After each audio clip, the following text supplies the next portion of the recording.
오늘 주시는 말씀은 우리 구약성경 898면 우리 시편 126편 1절에서 6절까지의 말씀을 우리 한 절씩 교독하겠습니다. 구약성경 898면 시편 126편 1절에서 6절까지의 말씀입니다. 여호와께서 시온에 포로를 돌려 보내실 때에 우리는 꿈꾸는 것 같았도다.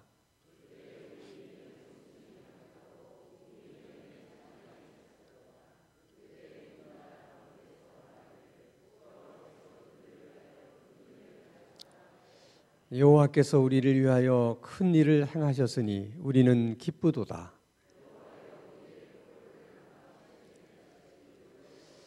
눈물을 흘리며 씨를 뿌리는 자는 기쁨으로 거두리로다.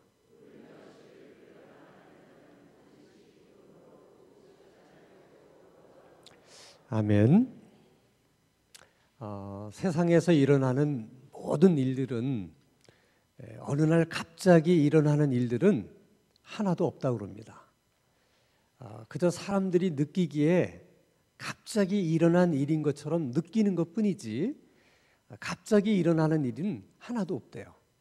그러니까 어떤 일이 일어나려면 그 일이 일어날 수밖에 없는 그런 요인들이 아주 여러 가지가 있답니다. 그리고 그 일이 일어나게끔 만드는 징후들이 여러 가지가 있대요. 근데 사람들이 그것을 인지하지 못하기 때문에 어느 날 갑자기 일이 터진 것처럼 느낀다는 거예요. 예를 들면 지진이 일어날 때도 보면 지진이 갑자기 일어나는 것 같지만은 사실은 그렇지 않다는 거예요. 지진이 일어나기 전에는 여진이라는 것이 아주 우리가 느끼지 못할 그런 여진이 수차례, 수십 차례 이렇게 진행이 되는데 우리가 그것을 간과하고 있다가 갑자기 지진이 일어나니까 정말 갑자기 생긴 일로 그렇게 여긴다는 거죠. 자, 어느 회사가 잘 나가다가 갑자기 망해서 문을 닫게 됐어요. 또 사람들은 갑자기 회사가 망했다고 말하지만은 사실은 그렇지 않다는 거예요. 이미 오래전부터 그 회사가 망할 수밖에 없었던 그런 요인들이 많이 있었다는 거예요. 근데 사람들이 그걸 인지하지를 못했기 때문에 그냥 오다가 어느 날 갑자기 회사가 문을 닫는 것처럼 그렇게 생각한다는 거예요. 그것은 여러분 우리들의 신앙생활도 마찬가지예요. 자, 어떤 분이 교회를 열심히 다니다가 어느 날 갑자기 교회를 안 나와요. 우리 생각에는 갑자기 안 나오는 것 같지만은 사실은 그렇지 않다는 거예요. 그분이 벌써 교회를 나오지 않을 수 있는 여러 가지 요인들이 그 전에 여러 가지가 있었다는 거죠. 예, 보통의 경우는 그것을 우리가 인지하지 못했기 때문에 그래서 그분이 갑자기 교회를 안 나오는 것처럼 생각하는 것뿐이지 반드시 그렇다는 거예요. 이스라엘 백성들이 망하게 되는 경우도 아주 비슷한 경우입니다. 자, 여러분이 잘 아는 것처럼 이제 솔로몬이 죽은 다음에 이스라엘은 북왕국 이스라엘과 남왕국 유다로 나누어지게 돼요. 꼭 우리나라의 북한과 남한처럼 아주 그 모양이 너무 흡사합니다. 근데 그 북왕국 이스라엘은 남왕국 유다에 비해서 우상 숭배를 더 열심히 했기 때문에 조금 일찍 멸망을 당합니다. 그래서 BC 722년에 아수르에 의해서 나라가 망해요. 그러면 한번 여러분 남왕국 유다의 입장에서 생각해 보면 어쨌든 같은 핏줄이잖아요. 같은 12지파의 사람들이잖아요. 그런데 어느 날 갑자기 나라가 망했어요. 그러면 충격을 받아야 돼, 안 받아야 돼? 충격을 받아야 되죠. 당연하죠. 충격을 받아야 됩니다. 그리고 왜 북왕국 이스라엘은 아수르에 의해서 멸망을 당했을까? 원인 조사에 들어가야 되고 그 이유가 무엇인지를 찾아봐야 되잖아요. 분명히 북왕국 이스라엘이 멸망했음에도 불구하고 남왕국 유다는 충격도 받지 않고 그리고 그 이유가 무엇인지를 알려고 노력조차도 하지 않습니다. 그러다 결국은 남왕국 유다도 BC 586년에 바벨론에 의해서 멸망을 당해요. 북왕국 이스라엘이 멸망당한 후부터 딱 136년 만에 남왕국이 멸망을 당합니다. 사실 하나님의 입장에서 보면 그 136년이라고 하는 기간은 충분히 준비할 수 있는 충분한 기간이에요. 남왕국 유다가 돌이킬 수 있는 충분한 기간을 하나님이 주셨어요. 근데 136년 동안 그들은 아무것도 하지 않았습니다. 그리고 나라가 망해요. 그리고는 온 백성들이 나라가 멸망했다고 하는 것에 대한 충격에 이제 휩싸이게 됩니다. 사실은 어떻게 보면 하나도 이상한 일이 아니에요. 아니, 북왕국 이스라엘이 망했어요. 왜 망했겠어요? 다 이유가 있잖아요. 조금만 생각해 보면 알 수 있는 일이잖아요. 근데 남왕국 유다도 북왕국 이스라엘처럼 똑같이 그 짓을 하고 있는 거예요. 그럼 망해요, 안 망해요? 당연히 망해요. 망할 때가 돼서 망한 거죠, 뭐.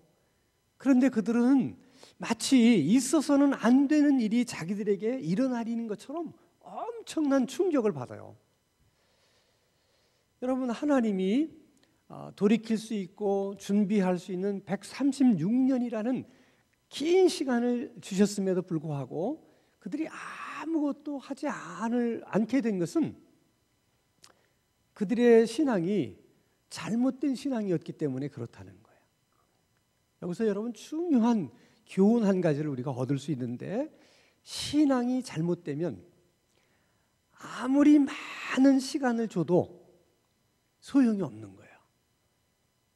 이 잘못된 신앙이라는 것이 굉장히 무서운 거예요.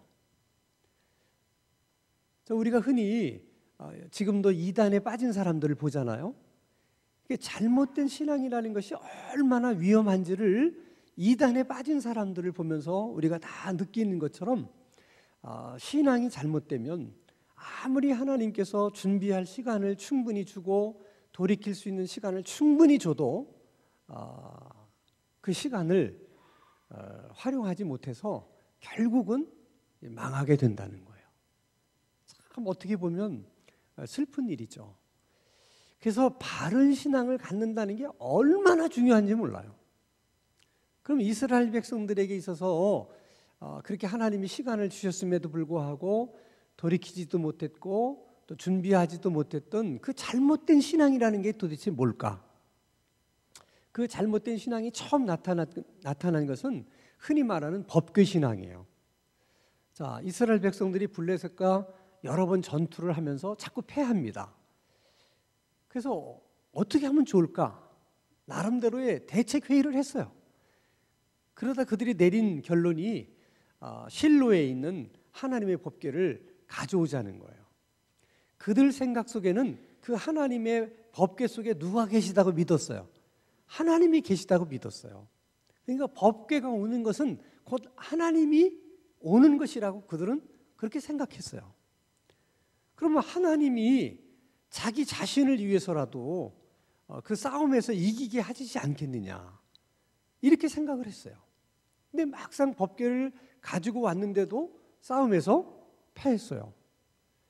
그것도 충격이었지만 더 큰 충격은 그 법궤를 빼앗겼다는 거예요. 그러니까 이스라엘 백성들의 생각 속에는 누구를 빼앗긴 겁니까? 하나님을 빼앗긴 거예요. 이게 어떻게 있을 수 있는 일입니까? 그래서 그들이 내린 결론이 뭐예요? 블레셋의 신이 우리들이 믿는 하나님보다 더 강하기 때문에 결국 우리가 법궤를 블레셋에게 빼앗긴 것이다, 그렇게 생각하는 거예요. 그러니까 한번 잘못된 신앙을 가지면 모든 해석을 어떻게 잘못하게 되는 거예요. 그렇게. 그러면 이제 헤어날 길이 없는 거죠. 그러니까 그 법궤를 찾아올 생각을 못 해요. 엄두를 못 내는 거야. 왜? 아니, 블레셋의 신이 여호와의 신보다 강해서 그래서 법궤를 빼앗아 갔는데 무슨 힘으로 우리가 가서 법궤를 찾아가지고 올 수 있겠어요? 그래서 아무도 이스라엘 백성들 가운데 법궤를 빼앗기고 난 이후에 그 법궤를 찾아오겠다고 생각한 사람이 아무도 없었어요. 자, 근데 이스라엘 백성들이 법궤를 찾아오려고 생각하지 않으니까 하나님이 스스로 돌아오세요. 그래서 다곤 신전에다가 법궤를 갖다 놨더니 그 다곤 신상이 넘어져서 목이 부러지고 팔다리가 막 부러지고 그래서 블레셋 사람들이 기겁을 해서 어떻게 여기다 이 법궤를 놔뒀다가는 앞으로 무슨 일이 어떤 일이 더 생길지 모르니까 저 빨리 그냥 돌려보내야 된다. 그래서 이스라엘 땅으로 돌려보냅니다. 자, 그럼 보통 사람의 경우에 법궤가 돌아왔으면 어떻게 생각해야 돼요? 아니 도대체 우리 생각에 블레셋의 신이 더 강해서 법궤를 빼앗아 갔다고 생각했는데 어떻게 법궤가 스스로 돌아올 수 있을까 하고 조금만 생각해 보면 알 수 있는 일이잖아요. 근데 한번 사람이 잘못 생각하면 그런 생각을 못 해요. 분명히 법궤가 돌아왔는데도 아무도 감동하는 사람이 없어. 그리고 그냥 잊은 채 사는 거예요. 하나님은 그 법궤를 왜 블레셋 사람들의 손에 빼앗기게 했겠습니까? 하나님이 능력이 없어서 그렇겠어요? 이스라엘 백성들의 그런 잘못된 신앙을 고쳐주기 위해서 어떻게 보면 하나님이 충격요법을 쓰신 거예요. 사실 하나님의 입장에서도 하나님의 법궤를 빼앗긴다고 하는 것은 사실 굉장히 자존심 상하는 거예요. 어쨌든 하나님께서 그 법궤를 만들라고 그랬을 때 내가 거기에 함께 있겠다. 하나님 분명 말씀하셨거든요. 그래서 그 법궤 위에 구름 기둥이 섰잖아요. 하나님의 임재하신다고 하는 표시로. 근데 그것을 하나님께서 블레셋 사람들에게 뺏겼을 뿐만 아니라 그 법궤가 우상을 섬기는 그 신당에 하나님의 법궤가 함께 있었다. 이것도 사실 하나님의 입장에서 보면 엄청 자존심 상하는 거예요. 근데 그럼에도 불구하고 하나님이 그 일을 하게 하신 것은 그렇게 해서라도 뭘 고쳐주고 싶었다. 이스라엘 백성들의 잘못된 신앙을 고쳐주고 싶었던 거예요. 그런데 이스라엘 백성들은 그 하나님께서 그렇게까지 하셨음에도 불구하고 거기서 아무것도 배우질 못해요. 그리고 그 법궤 신앙이 그대로 성전 신앙으로 옮겨가요. 그래서 성전 안에는 하나님이 계시다. 똑같은 거예요. 그럼 하나님이 성전 안에 계시는데 이방인들이 만약에 쳐들어온다. 그럼 하나님이 계신 집을 이방인들이 손을 댄다. 거기에 그들이 들어오게 된다. 그러면 하나님이 가만두시겠어요? 그들 생각에 절대 하나님이 가만두지 않을 거라고 생각한 거야. 그러니까 하나님의 성전이 있는 한 적들이 쳐들어올 수 있어요? 없어요? 없는 거예요. 그렇게 생각한 거예요. 그래서 북왕국 이스라엘이 멸망을 했지만 그들이 아무 준비도 하지 않고 아무 대책도 세우지 않은 것은 하나님의 성전이 어디에 있었기 때문에, 남왕국 유다에 있었기 때문에. 그러니까 너희들이 멸망한 것은 너희들에게는 뭐가 없어? 성전이 없는 거야. 성전은 우리 남왕국 유다에 있다는 거야, 예루살렘에. 그러니까 우리는 절대로 망하지 않는다. 그렇게만 생각한 거예요. 근데 그 하나님의 성전이 아주 철저하게 파괴당합니다. 그걸 보면서 이스라엘 백성들이 가슴이 찢어지는 듯한 고통을 느껴요. 하나님의 성전이 저렇게 회파되는 걸 보면서 엄청난 충격을 받습니다. 그리고 바벨론 포로로 다 잡혀가요. 근데 이렇게 한 번 잘못된 그런 신앙은 계속 잘못된 생각으로 빠져들어요. 그래서 바벨론 포로로 끌려간 다음에도 그들은 계속해서 잘못된 생각을 해요. 어떤 생각을? 바벨론 이번에는 예전에는 블레셋의 신이 여호와의 신보다 강해서 법궤를 빼앗겼다고 생각했고, 이제는 바벨론의 신이 우리들의 신보다 더 강하기 때문에 우리가 망하게 된 것이고 하나님의 성전이 파괴된 것이다. 그렇게 믿은 거예요. 그거 실제로 바벨론 땅에 와서 보니까 자기들이 지금까지는 예루살렘 성이 세상에서 제일 큰 성으로 생각하고 가장 화려한 성으로 생각했는데 바벨론 땅에 와서 보니까 얘는 게임이 안 되는 거예요. 그들이 섬기는 신전은 예루살렘 성전과는 비교가 안 돼요. 역시 바벨론의 신이 여호보다 한 수 위구나, 이렇게 생각을 했어요. 이렇게 잘못 생각을 하고 잘못된 길로 가는 사람을 돌이킬 수 있는 방법은 다른 게 없어요. 그저 고생하는 길밖에 없어. 그래서 고생하다가 깨달아야 돼. 그 방법밖에 없는 거예요. 그래서 그들이 바벨론 포로 생활을 해요. 처음에는 막 하나님 원망하고 하나님이 바벨론 신보다 약해서 우리가 이렇게 당한 걸 어떡하냐, 별 생각을 다 하고 원망도 하고 불평도 하고, 그래 아무리 해도 달라지는 게 없어요. 계속 고통스러운 나날을 보냅니다. 그러다 어느 날 깨닫게 돼요. 이것은 하나님께서 이 바벨론의 신보다 하나님이 약해서가 아니라 우리가 하나님을 제대로 믿지 못했기 때문에 우리가 이렇게 된 거구나 하는 걸 비로소 바벨론 포로 시기에 깨닫게 돼요. 자, 사람이 깨달으면 이제 제정신이 돌아오는 거죠. 제정신이 돌아오면 뭘 잘못했는지를 알기 시작해요. 뭘 잘못했는지를 알기 시작해야 회개가 시작이 되고 진정한 기도가 그때부터 나오기 시작하는 거예요. 그래서 바벨론 포로 생활을 쭉 하면서 그들이 깨닫게 됩니다. 그때서부터 그들이 눈물을 흘리면서 하나님 앞에 기도하기 시작하는 거예요. 하나님 잘못했습니다. 지금까지는 우리가 이렇게 생각했는데 그런 우리들의 생각이 잘못된 것이고, 우리가 하나님 앞에 제사를 제대로 드리지 못했고, 하나님께서 가난한 자를 잘 돌보라고 그랬는데 우리가 가난한 자를 학대했고, 또 하나님 앞에 11조를 제대로 드려야 되는데 드리지 못했고, 여러 가지 자기들이 하나님 앞에 잘못한 일들을 뉘우치기 시작해요. 그리고 회개합니다. 그리고 이제 기도가 시작되는데 그 기도가 뭐겠어요? 이제 우리들이 잘못했으니까 우리들의 잘못을 용서해 주시고 우리들을 어떻게 다시 고국으로 돌아가게 해 주십시오. 다시 예루살렘 땅으로 돌아가서 다시 하나님을 섬길 수 있게 해 주십시오. 하나님 그렇게만 해 주시면 우리가 똑같은 이런 잘못을 다시는 반복하지 않고 저희들이 하나님을 정말 잘 섬기겠습니다 라고 계속 기도하는 거예요. 기도해. 하나님이 그들의 그런 회개와 눈물과 기도를 보시고 선지자들을 그들에게 보내서 이제 희망의 메시지를 줍니다. 하나님이 너희들의 소원처럼 다시 이스라엘 땅으로 돌려보내실 것이다 하는 메시지를 줘요. 얼마나 그 메시지를 들었을 때 그들이 힘이 됐겠습니까?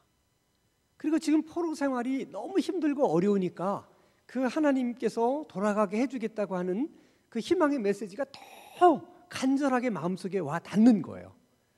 그러면 더 간절해지고 절박해지니까 그날이 마치 속히 올 것만 같은 그런 간절함이 생기는 거죠. 그렇죠? 석 달 후일까? 아니면 1년 후일까? 그럴 수밖에 없는 거예요. 이제 하나님이 자기들의 기도를 들으시고 다시 돌려보내주시겠다고 하니까 그날이 곧 오리라고 생각한 거예요. 기도 열심히 기도하는데 안 와요. 지치기 시작하는 거예요. 사람들이 이렇게 지치기 시작해요.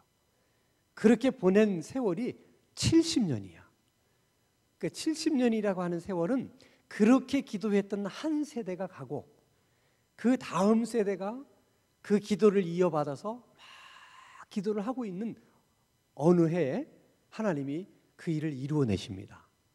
근데 아무도 예상하지 못했던 방법으로 하나님의 약속을 이루시는 거예요.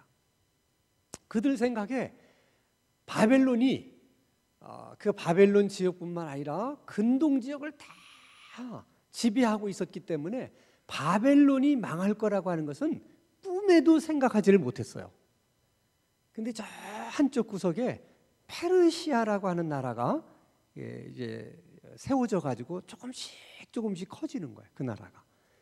근데 어느 날 그 페르시아와 바벨론이 맞붙었어요. 누가 이겼겠어요? 페르시아가 이긴 거예요. 이것도 사실은 아주 결과적으로 페르시아가 이긴 거지만은 모든 전력이나 이런 것을 보면 바벨론이 훨씬 우세했어요. 그런데 페르시아에게 바벨론이 망합니다. 그리고 이 페르시아의 왕이 이제 다시 바벨론을 대신해서 바벨론이 다스렸던 지역을 그가 이제 다시 다스리게 됩니다. 근데 이 페르시아의 식민지 정책과 바벨론의 식민지 정책이 정반대예요.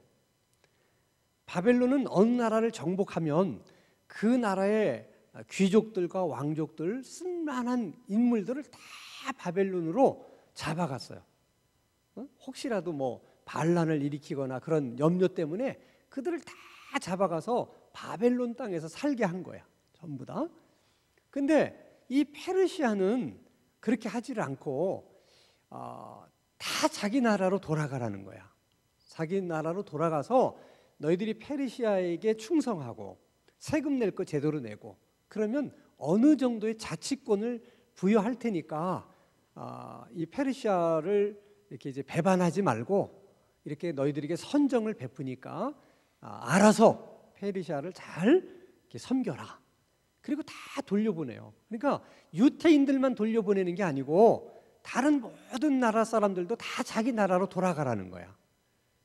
그래서 이스라엘 백성들도 70년 만에 다시 이제 이스라엘 땅으로 돌아오게 된 겁니다. 아무도 예상하지 못한 거예요. 근데 하나님이 페르시아의 고레스 왕이라고 하는 사람을 통해서 하나님의 약속을 성취를 시키세요. 그러니까 놀라운 것은 고레스 왕이 하나님을 믿는 사람이 안 믿는 사람이야? 안 믿는 사람이에요. 그러니까 하나님은 하나님을 안 믿는 사람을 통해서도 하나님의 뜻을 이루어 가신다는 거야. 그러니까 지금도 마찬가지예요, 여러분. 하나님이 어떤 나라의 대통령을 쓰셔서 하나님의 뜻을 이루어 가실지 아무도 몰라요. 하나님은 그렇게 하시는 거야. 그렇기 때문에 돌아가게 해달라고 기도했던 그들이 그 기도를 하면서 절망하지 않고 끝까지 흔들리지 않고 기도했던 일이 중요했다는 거야. 자, 한 세대가 열심히 기도했는데 이루어지지 않았어요. 그럼 다음 세대에 가서 아유, 뭐 기도해 보면 무슨 소용이 있냐? 우리 부모님들이 그렇게 열심히 매일처럼 눈물을 흘리고 기도했는데 뭐 달라진 게 뭐가 있냐? 그러니까 우리 뭐 기도할 필요 없다 하고 그 다음 세대가 기도하지 않았더라면 이 약속이 이루어지지 않을 수도 있고 아니면 약속이 좀 더 늦춰질 수도 있는 거예요. 근데 이 바벨론 포로로 잡혀가 있던 유대인들이 가장 잘한 일 중에 하나는 뭐냐면 기도하다가 그들이 낙심하지 않았다는 거예요. 그게 중요한 거예요, 여러분. 그래서 갈라디아서 6장 9절에도 선을 행하다가 낙심하지 말지니 포기하지 않으면 때가 이름에 거두리라. 가장 중요한 건 낙심하지 않는 것이고 그 다음에 뭐 하지 않는 거예요? 포기하지 않는 거예요. 이 두 가지 가장 중요해요.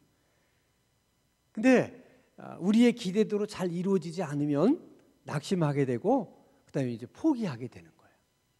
자, 우리나라의 경우를 한번 생각해 보세요. 지금도 이제 뭐 친일파 청산 문제가 아직도 문제가 있어서 뭐 친일파에 대한 뭐 얘기들이 많이 있습니다만은 이 친일파가 우리나라가 일본에게 이렇게 합병된 초기에는 그렇게 많지 않았어요, 친일파가. 근데 시간이 흐르면 흐를수록 친일파가 늘어나요. 그리고 특별히 친일파들 중에는 지성인들이 많았어요. 그 이유는 두 가지인데 하나는 일본인들이 그 지성인들을 많이 회유한 것도 있지만은 지성인들이 생각해 보니까 독립이 너무 요원한 거야. 일본이라는 나라의 실체를 보니까 이건 우리가 무슨 뭐 독립 뭐 이렇게 해서 일본을 이렇게 무너뜨릴 수 있는 나라가 아니라는 걸 아는 거예요, 지성인들은. 근데 지성인이 아닌 사람들은 그걸 잘 모르니까 그냥 맨 땅에 헤딩한 거예요, 사실은. 여러분 한번 생각해 봐. 지금 중국이, 저렇게 큰 중국이 이제야 항공모함을 만들어, 이제. 그리고 지금 항공모함을 만들었다고 얼마나 자랑하는지 몰라.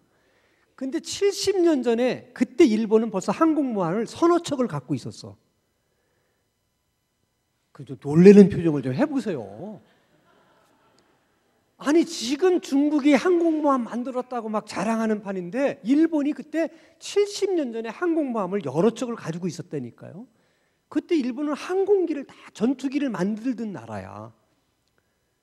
그러니까 그 당시 세계에서 가장 강대국이 독일, 일본, 미국이에요. 그런데 그런 일본을 무슨 독립군이 뭐 해가지고 그 나라를 갖다가 뒤집어 엎고 우리가 독립을 한다, 말이 돼 안 돼? 안 되는 거야. 지성인들이 판단해 보니까 이건 무모한 거예요. 독립 뭐 운동한다 이러것이. 그러니까 지성인들이 이건 안 된다고 생각한 거예요. 그러니까 그냥 현실적인 걸 선택해야 된다. 이건 어쩔 수가 없다. 그래서 많은 지성인들이 그냥 다 이렇게 친일파로 돌아선 거예요. 현실적으로. 여러분, 그런 현실임에도 불구하고 끝까지 낙심하지 않고 포기하지 않는다는 것이 이렇게 어렵다는 거야. 제가 그 얘기를 드리려고 그러는 거예요. 그러면 예수님의 재림의 때는 어떠냐? 비슷한 거예요. 예수 재림의 때도 우리가 지금도 계속 재림을 사모하면서 기도하잖아요. 우리 믿음의 선배들도 그렇게 해왔고. 근데 계속 재림은 지연되는 것 같고 세상은 예수님이 안 오실 것만 같은 세상으로 흘러가고 있는 거예요. 그럼 어느 순간 흔들리는 거야, 우리. 정말 예수님이 정말 오시는 거야? 세상 돌아가는 걸 보니까 안 오실 것 같아. 그리고 재림은 없을 것 같아. 그럴 때 사람은 믿음이 흔들리면 현실을 선택하게 되는 거예요. 친일파처럼. 그래서 주님 오시기 직전에 많은 배교가 있을 거라는 거야. 그 신앙을 끝까지 유지하려고 애를 쓰다가 현실을 선택하는 거예요. 너무 힘드니까. 그래서 끝까지 신앙을 포기하지 않고 지킨다고 하는 것이 그렇게 중요해요. 자, 그러면 여러분, 우리나라도 독립이 될 것 같지 않았는데 어느 날 갑자기 독립을 하게 됐어요. 아무도 생각하지 않았던 때에 아무도 생각할 수 없었던 방법으로 나라가 독립을 한 거예요. 세상 일이라는 게 그런 거야. 여러분, 그렇게 우리나라가 독립될 줄 알았으면 친일파 했겠어요? 조금만 더 참지. 당연하죠. 근데 그렇게 되는 거예요. 이스라엘 백성들이 딱 그런 거예요. 어느 날 갑자기 바벨론이 멸망하더니 고레스 왕이 딱 등장해가지고 다 돌아가라. 그때 그들의 감격을 찬송하고 노래한 것이 오늘 본문인 시편 126편이야. 그런 배경을 가지고 한번 본문을 다시 한번 읽어보세요. 자, 1절입니다. 같이 읽습니다. 시작. 여호와께서 시온의 포로를 돌려보내실 때에 우리는 꿈꾸는 것 같았도다. 여기서 시온의 포로라고 하는 것은 시온은 예루살렘에 있는 그 산을 말하는 거예요. 시온산. 그러니까 그 시온산을 예루살렘을 빗대서 하는 말이야. 그들이 다 포로로 끌려갔었는데 하나님이 그들을 다시 돌려보내줬다는 거야. 그날에 자기는 뭐 하는 것 같았다고? 꿈꾸는 것 같았다. 왜? 전혀 생각하지 않았던 때에 생각하지 않은 방법으로 전날이 왔거든요. 그러니까 꿈꾸는 것 같을 수밖에 없는 거지. 우리가 8.15 해방도 똑같은 거 아니겠어요? 꿈꾸는 것 같았다. 자, 2절 시작. 그때의 우리 입에는 웃음이 가득하고 우리 혀에는 찬양이 찼었도다. 그때의 문나라 가운데에서 말하기를 여호와께서 그들을 위하여 큰 일을 행하셨다 하였도다. 3절 시작. 여호와께서 우리를 위하여 큰 일을 행하셨으니 우리는 기쁘도다. 하나님께서 행하신 일들 가운데 많은 일들이 있었지만 그들은 절대 불가능할 것처럼 보였던 그 일이 현실로 이루어지자 이것은 하나님이 우리를 위해서 큰 일을 행하셨다고 고백하는 거예요. 그래서 우리가 어땠다? 기뻤다는 거예요. 그래서 우리 입에는 웃음이 떠나지를 않았고 우리의 입술에 찬양이 멈추질 않았다는 거예요. 그러니까 그때 그 너무 좋았던 그 심정을 저렇게 표현하는 거예요. 이렇게. 근데 여러분 이것은 그들만이 경험하는 게 아니에요. 우리가 기도하는 것도 마찬가지예요. 우리가 이렇게 수요 기도회를 정말 도심 속의 기도원 같은 그런 기도 모임을 꿈꾸면서 기도하잖아요. 근데 어느 날 그런 우리들의 소원이 정말 어느 날 생각하지 않았던 때에 생각하지 않는 방법으로 하나님이 그런 은혜를 우리에게 주신다는 거야. 그날이 되면 우리도 똑같은 심정이야. 꿈꾸는 것 같고 너무 좋아서 우리 입에서 웃음이 떠나질 않고 찬양이 절로 나오고 하나님이 우리를 위해서 우리의 기도를 지금까지 했던 우리의 기도를 들으시고 큰 일을 행하신 하나님으로 인해서 우리가 어떻게 기뻐하게 되는 거예요. 그러니까 여러분 이 기도도 포기하시면 안 돼. 그러니까 열심히 어떤 일이라도 낙심하지 말고 포기하지 않으면 반드시 하나님이 그렇게 응답해 주실 줄 믿습니다. 근데 이스라엘 백성들이 잘못한 일도 참 많은데 그래도 또 이스라엘 백성들 가운데서 우리가 또 배울 점도 많이 있어요. 나는 그것이 오늘 시편 126편에도 나와 있는데 우리 4절 말씀을 한번 보겠습니다. 4절 같이 읽겠습니다. 시작.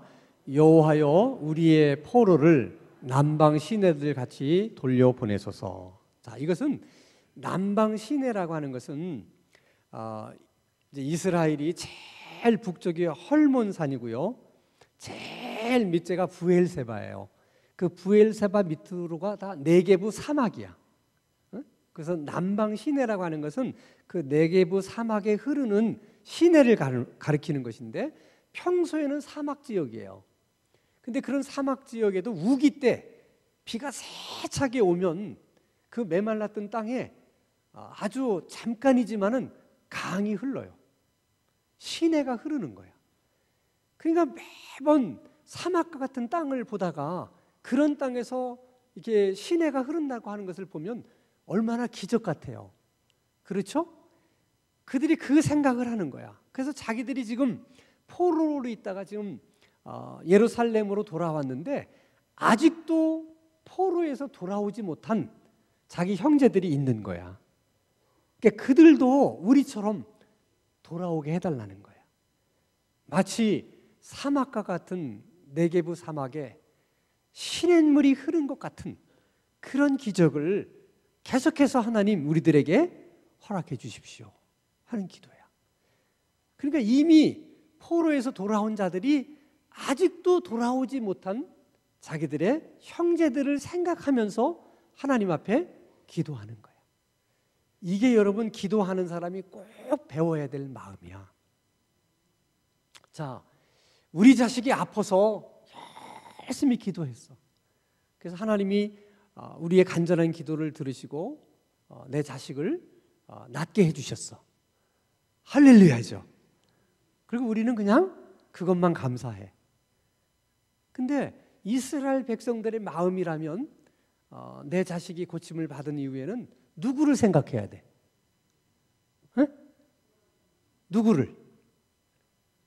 내 자녀처럼 지금 병중에 있는 다른 집사님의 자식, 그 자녀를 생각하는 거예요. 그래서 하나님, 우리 아이를 고쳐주신 것처럼 저 김 집사님의 아이도 고쳐주세요. 이렇게 기도가 연결이 돼. 기도의 마음이. 자, 내가 뭐 허리가 아프고 관절이 아파서 열심히 기도했는데 하나님이 고쳐주셨어. 할렐루야. 그 다음에 누굴 생각해야 돼? 저 김권사.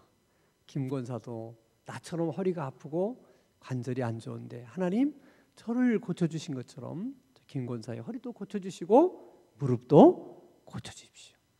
이런 기도가 필요한 거야. 이런 기도가. 그러니까 이런 것은 이스라엘 백성들의 마음에서 우리가 배워야 돼. 자, 그리고 그들이 이제 바벨론 땅에서 그렇게 자기들의 잘못을 뉘우치고 눈물로 기도하면서 그들이 체험하고 경험한 중요한 사실 하나를 그들이 간증하면서 고백하는 내용이 5절과 6절이에요. 자, 5절과 6절을 함께 읽겠습니다. 시작. 눈물을 흘리며 씨를 뿌리는 자는 기쁨으로 거두리로다. 울며 씨를 뿌리러 나가는 자는 반드시 기쁨으로 그 곡식단을 가지고 돌아오리로다. 그들이 바벨론 땅에서 울며 기도했다는 것이죠. 저렇게 울며 기도했더니 반드시 하나님이 자기들을 이렇게 이스라엘 땅으로 다시 돌아오게 해주셨다는 거예요. 이들이 바벨론 땅에서 눈물로 기도하면서 그들이 체험했던 중요한 교훈 한 가지. 따라서 합시다. 눈물로 씨를 뿌리면 기쁨으로 단을 거둡니다. 반드시 하나님이 그렇게 해주셔요. 제가 한 번은 인도네시아 선교지를 갔을 때 지금 이제 뭐 하나님 나라에 갔습니다마는 서성민 선교사가 이런 얘기를 해주는 거예요. 자기가 인도네시아 땅에 와서 20년 선교를 했는데 가만히 선교를 보니까 어떤 선교사님은 인도네시아 땅에 와서 평생 밤만 일구다 가는 선교사가 있대. 그러니까 아무런 선교의 열매가 없는 거야. 그분은 그냥 와서 다른 사람의 눈으로 보면 한 게 없어. 뭐 누구를 예수 믿게 한 것도 아니고, 또 무슨 뭐 교회를 진 것도 아니고, 신학교를 한 것도 아니고, 아무것도 없는 거야. 그래서 처음에는 저 사람은 도대체 뭘 했나 이렇게 생각을 했는데 자기가 시간을 지나놓고 보니까 그렇지 않다는 거야. 그 선교사의 역할은 뭐냐면 땅을 일구는 일이라는 거야. 그런데 그 사람은 계속 땅만 일구다 갔어. 아무것도 없는 거야, 어떻게 보면. 근데 그 다음에 선교사가 와서 그분이 가라는 땅에다 뭘 뿌려? 씨를 뿌려. 근데 이 사람도 씨만 뿌렸지 아무것도 거둔 게 없대. 그러니까 사람의 눈으로 보면 이분도 아무것도 한 게 없는 거야. 씨만 뿌리는 거예요. 근데 어떤 선교사는 와가지고 남이 뿌려놓은 씨를 어떻게 다 거두는 거예요. 그 사람은 엄청 열매가 많은 것처럼 보이는 거지. 거두기만 하니까. 그러니까 사람의 눈으로 보면 그분이 선교를 제일 잘한 것처럼 보이는데 자기가 지내놓게 보니까 그게 아니더라는 거야. 다 선교사가 역할이 있다는 거야. 땅을 일구는 일만 하나님이 맡긴 선교사도 있고, 씨를 뿌리는 일만 맡긴 선교사도 있고, 또 거둬야 될 때 거두는 일을 맡기는 선교사가 있다는 거야. 이게 다 같이 이루어져서 하나님의 나라를 이룬다는 것을 자기가 깨달았다는 거야. 그래서 선교지에 와서 아무것도 안 한 것 같은 선교사님들도 자기가 존경하게 됐다, 그 얘기예요. 근데 이게 여러분 선교에서만 그런 게 아니에요. 전도 같은 경우에도 한 이제 여론 그 조사 기관에서 이제 전도 받아서 온 사람들에게 다 이렇게 설문 조사를 했더니 최소한 우리 생각에는 누가 뭐 교회 가십시다 그러면 내가 한 말 듣고서 교회에 나온 것처럼 생각하는 사람이 많은데 그렇지 않대요. 어떤 사람이든 전도 받아서 교회를 나오기 전까지는 최소한 7번 정도는 권유를 받거나 복음을 듣는다는 거예요. 그러니까 길 가다가 누가 뭐 전도지를 줬다든지 뭐 이렇게 어쨌든 7번의 이런 과정을 겪어서 교회를 나오게 된다는 거지. 그러니까 내가 만약에 누구를 전도해서 그분이 내 전도를 받아서 나온 것은 이미 그 전에 누군가가 6번 그분에게 뭘 한 거야? 전도를 한 거야. 근데 내가 거둔 거죠. 이거 잘못 생각하면 내가 마치 전도를 잘한 사람처럼 이렇게 이제 착각할 수 있다는 거야. 그러면 내가 지금 전도를 했는데 전도가 안 됐어. 그때도 나는 실망해야 돼, 안 해야 돼? 안 해야 돼. 그때 나는 뭐라고 생각해? 나는 지금 4번째야. 잘 기다려. 앞으로 3명이 더 나타날 거다. 그러면 그때는 너는 반드시 교회에 나오게 될 것이다. 항상. 내가 지금 뿌리는 것은 2번째다. 실망하지 말고 계속 우리가 뿌리면 그 다음에 누군가가 또 뿌리고, 그래서 7번쯤 됐을 때 하나님이 열매를 거두게 하신다는 거예요. 아멘? 그건 여러분 전도와 선교만 그런 게 아니라 기도도 마찬가지예요. 그래서 전에도 얘기했지만은 기도는, 믿음으로 하는 기도는 하나도 그냥 땅에 떨어지는 게 없어요. 그러니까 기도는 해야 되는 거야. 해야 돼. 우리가 하다가 이제 하나님 나라로 가면 다음 세대에게 이어서 계속 기도를 하게 만들어야 돼. 근데 특별히 눈물로 기도하는 기도는 하나님 반드시 기쁨의 단어를 거두게 하세요. 문제는 이 눈물로 기도를 못한다는 게 문제야. 이 눈물을 흘리면서 기도하기만 하면 될 텐데 울어지지가 않아. 그게 문제예요.